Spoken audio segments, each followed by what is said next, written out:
Purgatório. Onde isso está na Bíblia? Mensagem do dia 14 de maio de 2019. Obrigado, precioso Senhor Jesus, por nos explicar as leis do céu e da santidade. Misericórdia, misericórdia. Amém. Meus queridos, todas as orações do mundo farão pouco para o homem ou a mulher que menosprezam e ferem emocionalmente o cônjuge. O que você acha? Você pode ir à igreja, dar o dízimo, ir ao café da manhã dos homens ou às reuniões da Aglow das mulheres e voltar para casa e desprezar o seu cônjuge? Você realmente acha que isso vai compensar sua maldade de coração? Deixe-me dizer claramente, isso não vai. E eu não discutirei este tópico ainda, mas está na hora. As pessoas têm a impressão de que quando morrem, vão para o céu ou para o inferno. Esse não é o caso.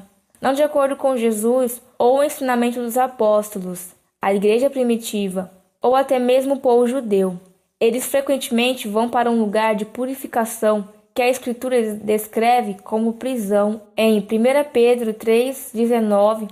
Depois de ser vivificado, Jesus foi e fez proclamação aos espíritos aprisionados. 1 Pedro 4,6. Porque por esta causa o Evangelho foi pregado também aos mortos, para que fossem julgados segundo os homens na carne, mas vivessem segundo Deus no Espírito. O purgatório vem de uma palavra latina que significa purificação. E a purificação após a vida é baseada na prática de orar pelos mortos, que é mencionada em 2 Macabeus 12, do 42 ao 44. A Igreja Católica dá o nome de purgatório para a purificação final de todos os que morrem na graça e amizade de Deus, mas ainda são imperfeitamente purificados. O judaísmo também acredita na possibilidade de purificação pós-morte e pode até mesmo usar a palavra purgatório para apresentar sua compreensão do significado do conceito rabínico similar de Geena. Reconcilie rapidamente com seu adversário, enquanto você ainda está a caminho do tribunal. Caso contrário, ele pode entregá-lo ao juiz, e o juiz pode entregá-lo ao oficial, e você pode ser jogado na prisão. Em verdade vos digo que não sairás até que tenhas pago o último centavo. Mateus 5, do 25 ao 26. Esta não é uma doutrina dos católicos. Esta é uma doutrina da Igreja Primitiva, de Pedro a Tertuliano. Mas por causa da perversão da doutrina, onde as pessoas foram informadas de que seus entes queridos não iriam para o céu, a menos que pagassem por uma missa ou pagassem seus dízimos, etc., etc., tornou-se uma alavanca para forçar mais dólares dos pobres e as viúvas. Essa foi uma das coisas mais desprezíveis que foi feita e fez com que Martinho Lutero deixasse a igreja. Mas isso não desculpa o cristianismo de não seguir os ensinamentos dos apóstolos. O purgatório é muito real, um lugar muito real. E se eu morresse hoje? Eu acho que eu iria para lá. Você vê, minhas atitudes são às vezes pecaminosas e não santas. Isso deixa uma mancha suja na minha roupa de noiva e maneiras pelas quais eu danifiquei os outros e não me arrependi. Cristo expiou nossos pecados na cruz, mas não reparou os danos que sofremos. Nós ainda temos reparações para fazer. E se o arrependimento é apenas superficial, não estamos sob a convicção de que precisamos ser para dissolver as manchas feias de nossos vestidos de noiva. Mateus 12, do 36 ao 37. Mas eu vos digo que de toda palavra ociosa que os homens disserem, hão de dar conta no dia do juízo, porque por tuas palavras serás justificado, e por tuas palavras serás condenado. Então, se nós mentalmente, fisicamente ou emocionalmente ferirmos os outros, chegará um tempo em que teremos que reparar os danos e mudar o estado do nosso coração que nos fez pensar dessa maneira e fazer essas coisas. Se isso não acontece antes da morte, o Senhor misericordiosamente fez uma provisão que foi referida como a prisão e passou a significar um lugar de purificação. O purgatório é um lugar de sofrimento onde aqueles que morrem em estado de graça, mas ainda não mudaram suas atitudes tóxicas, podem trabalhar com graça para chegar à pureza de coração e ao perfeito amor fraterno. Digamos que um homem cristão entre em uma discussão com sua esposa e lhe diga coisas cruéis. Então ele sai pela porta e é atropelado por um carro e morre. Digamos que o homem seja um bom cristão, com um temperamento que ele nunca dominou. Não é um criminoso, não vence a esposa fisicamente. Alimenta os pobres e cuida de seus filhos, mas se entrega ao mau humor e a fere com palavras. Quando ele morrer, ele deve ir para o céu, mas há apenas um problema. Uma atitude tóxica como a dele não pode entrar no céu, que é um lugar de alegria eterna. Nesse ponto, ele se vê como ele é, sem as distrações de um corpo físico, roupas e tal. Ele vê o estado de sua alma e sabe que não pode entrar no céu dessa maneira. E isso o atinge como um caminhão Mack. Mas em vez de ser atropelado, inflama seu coração com verdadeira contrição, que queima como um fogo atômico em sua alma. Ele vê sua pecaminosidade e o que fez com os outros, e as chamas do remorso o consomem. Você já viu isso acontecer com você? Uma realidade desagradável que você evita olhar, ou era cega para isso, de repente se torna real.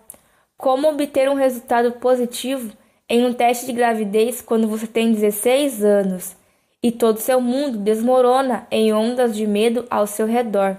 O purgatório é um estado de pesar sobre os hábitos pecaminosos em sua vida que você se recusou a abandonar, que você será consumido nas fornalhas espirituais da purificação sem ninguém para consolá-lo, com quem conversar, com qualquer alimento para comer ou se distrair, qualquer água para beber.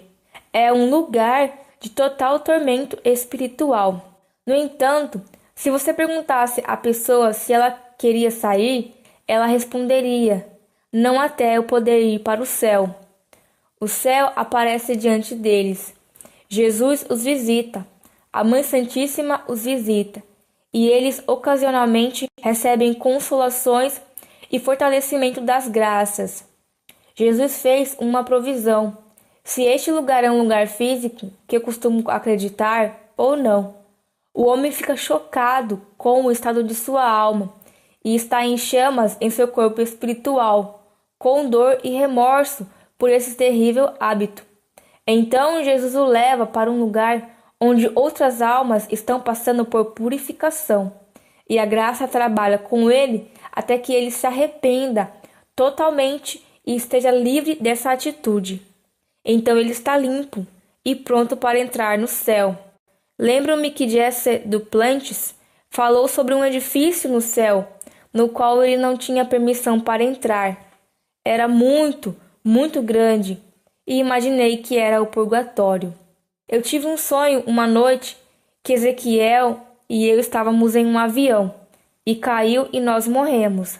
Agora estávamos em um lugar que parecia um grande teatro, com várias portas que davam para a área de estar. Nós não estávamos sozinhos. Muitos estavam lá e todos foram designados para uma determinada porta. Eu acordei daquele sonho, me sentindo muito estranha. O Senhor me revelou que se eu morresse então, ou agora, eu não iria para o céu, mas para o purgatório, porque vivi para mim mesmo, não para os outros. Bem, isso nos abalou. De fato, quando ouvi pela primeira vez sobre o purgatório, tive uma verificação imediata da realidade da minha vida. Eu me fiz algumas perguntas difíceis. Eu iria para o céu ou para o purgatório? Isso trouxe algumas mudanças pessoais sérias, especialmente na minha determinação de não cobiçar as coisas ou ser preguiçosa. Ezequiel disse: por favor, Senhor, que meu purgatório esteja aqui na terra. O pai de Ezequiel era um violento alcoólatra que abusava dele e de seus irmãos, mas principalmente dele.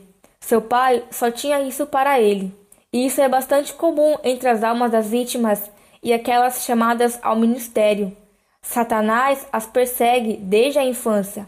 Até hoje, Ezequiel tem dificuldade em se sentar à mesa para comer, porque quando ele era pequeno, muitas vezes algo vinha sobre seu pai e ele o atacava e o vencia. Ele era um campeão leve de boxe e sabia como acertar um soco. Sem dúvida, os problemas que ele tem com seu trato gastrointestinal são atribuídos a isso. Bem, quando seu pai finalmente faleceu e foi enterrado, a família fez as orações tradicionais pelos mortos, e o povo judeu faz isso por um ano, na verdade. Mas 10 anos depois, seu pai veio a ele em um sonho e pediu-lhe que mais 3 missas dissessem, e ele seria libertado do purgatório. 10 anos. Ele foi detido no purgatório, no fogo purificador, por 10 anos. Para aqueles que são abusivos com seu cônjuge, seus filhos ou até mesmo com seus pais idosos, esse é um grande sinal de alerta. Por favor, mude seus caminhos enquanto você ainda está nesta terra, queridos. Você não quer ir para o purgatório nem por 5 minutos. E eu fui lembrado dessas escrituras. Não penseis que eu vim destruir a lei ou os profetas. Eu não vim para destruir, mas para cumprir. Porque na verdade eu vos digo, até que passem o céu e a terra, um iota ou um traço de letra não passará da lei, até que tudo seja cumprido. Portanto, qualquer que quebrar um destes mínimos mandamentos e assim ensinar aos homens, será chamado o menor no reino do céu. Aquele, porém, que os praticar e ensinar, será chamado grande no reino do céu. Porque eu vos digo que se a vossa justiça não exceder a justiça dos escribas e fariseus, de modo algum entrareis no reino do céu. Mateus 5, 17 ao 20. Uau! E depois, 2 Coríntios 7, 1. Tendo, portanto, amados, essas promessas, purifiquemo-nos de toda a imundícia da carne e do espírito, aperfeiçoando a santidade no temor de Deus. Hebreus 12, 23. A Igreja e a Assembleia Geral dos Primogênitos, que estão escritos no céu, e a Deus, o juiz de todos, e aos espíritos dos homens justos, aperfeiçoados. 1 Coríntios 3, 13. A obra de cada homem se manifestará, pois o dia a declarará, porque esta será revelada pelo fogo, e o fogo provará o tipo da obra de cada homem. E novamente, são referências que remetem ao purgatório. 1 Coríntios 3, do 11 ao 15. Porque nenhum homem pode pôr outra fundação, além do que já está posto, o qual é Jesus Cristo. Agora, se algum homem sobre este fundamento edificar ouro, prata, pedras preciosas, madeira, feno, restolho, a obra de cada homem se manifestará, pois o dia a declarará, porque essa será revelada pelo fogo, e o fogo provará o tipo da obra de cada homem. Se a obra que algum homem edificou permanecer, ele receberá uma recompensa. Se a obra de algum homem for consumida, ele sofrerá perda, mas ainda assim ele será salvo como pelo fogo. 1 Coríntios 15, 29. Do contrário, o que farão os que são batizados pelos mortos, se de modo algum os mortos não ressuscitam? Por que então eles são batizados pelos mortos? 1 Pedro 3, do 18 ao 22. Porque Cristo também uma vez padeceu pelos pecados, o justo pelos injustos, para que nos levasse a Deus, sendo colocado à morte na carne, mas vivificado pelo Espírito, pelo qual também foi e pregou aos espíritos em prisão, os quais em outro tempo foram desobedientes, quando a longanimidade de Deus esperava nos dias de Noé, enquanto se preparava a arca, na qual poucas, isto é, 8 almas foram salvas pela água. Tal como esta figura, agora também o batismo nos salva, não do despojamento da imundície da carne, mas a resposta de uma boa consciência para com Deus, pela ressurreição de Jesus Cristo, o qual subiu ao céu e está à destra de Deus. Anjos e autoridades e poderes foram-lhe sujeitados. Então, aqui ele fala sobre o Senhor fazendo proclamações aos espíritos aprisionados. Santa Catarina de Gênova. Isto é muito bom. Eu encontrei isso no Wiki, na verdade. Santa Catarina de Gênova, para quem o purgatório não é um fogo externo, mas um fogo interior. O santo fala do caminho da purificação da alma, no caminho da plena comunhão com Deus. A partir de sua própria experiência de profundo pesar pelos pecados cometidos, em comparação com o amor infinito de Deus. A alma, diz Catarina, se apresente a Deus ainda ligado aos desejos e sofrimentos que derivam do pecado, e isso torna impossível para ela desfrutar da visão beatífica de Deus. Catarina afirma que Deus é tão puro e santo que uma alma manchada pelo pecado não pode estar na presença da Divina Majestade. Nós também sentimos quão distantes estamos, quão cheios estamos de tantas coisas que não podemos ver a Deus. A alma está consciente do imenso amor e perfeita justiça de Deus e, consequentemente, sofre por ter falhado em responder de maneira correta e perfeita a esse amor. E o amor pelo próprio Deus se torna uma chama. O próprio amor purifica-o do resto do pecado. Eu só queria mencionar uma outra coisa.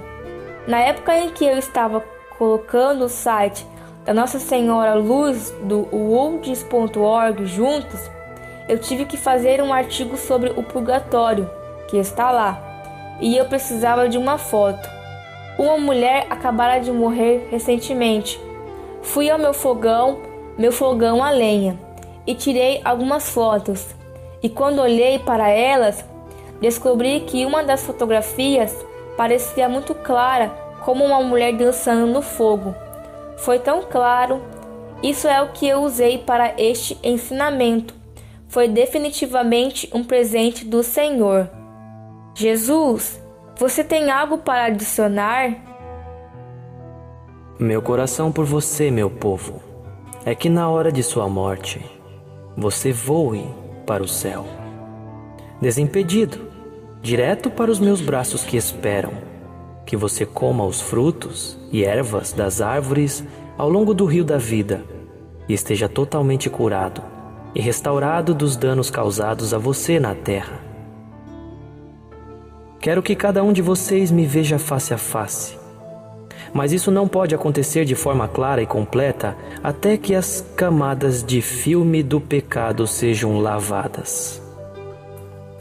A cada dia venho a você com as coisas que devem ser mudadas em sua natureza por um ato de sua vontade.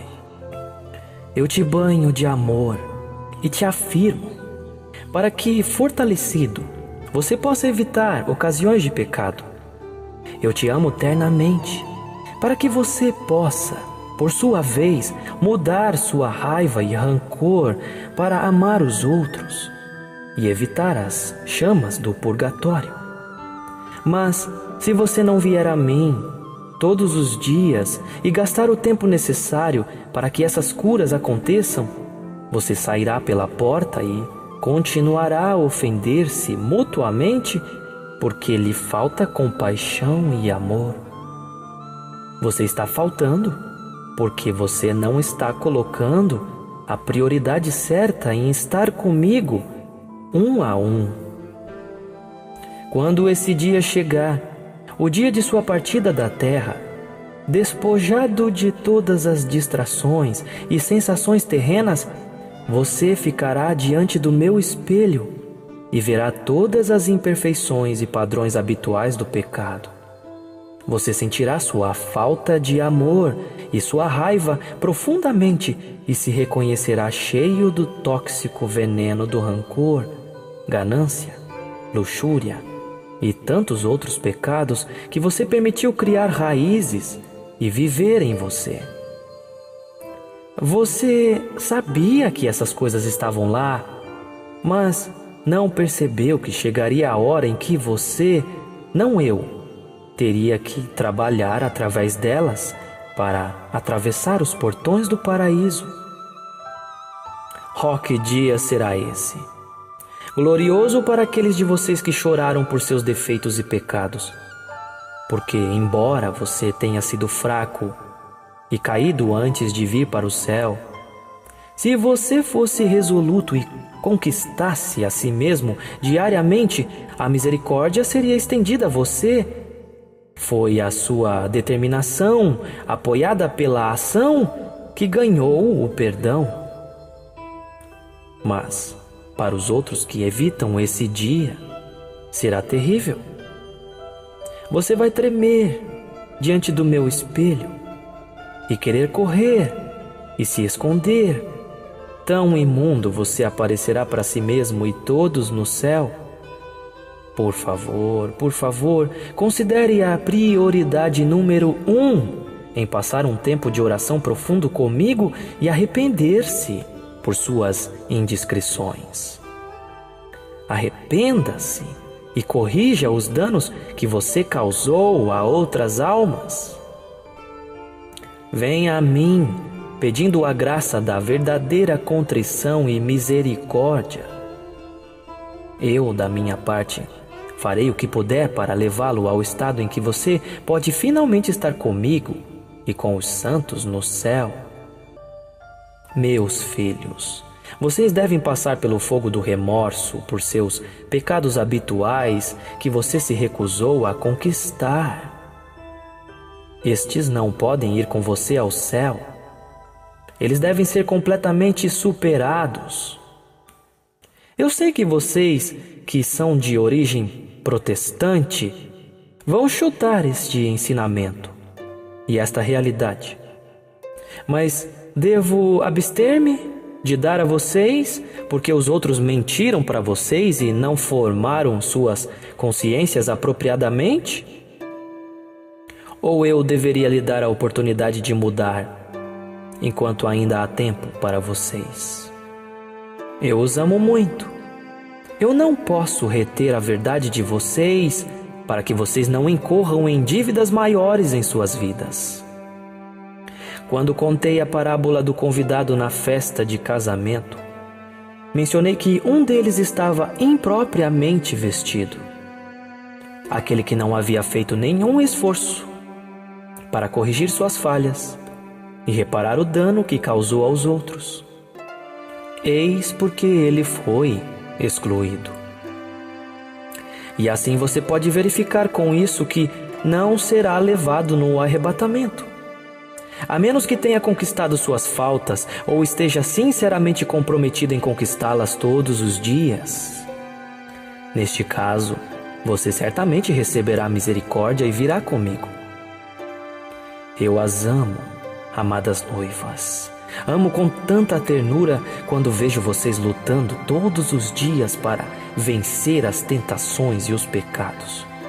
Vocês trazem grande alegria para todo o céu com seus compromissos de serem minhas e minhas somente. Oh, como eu lhes amo!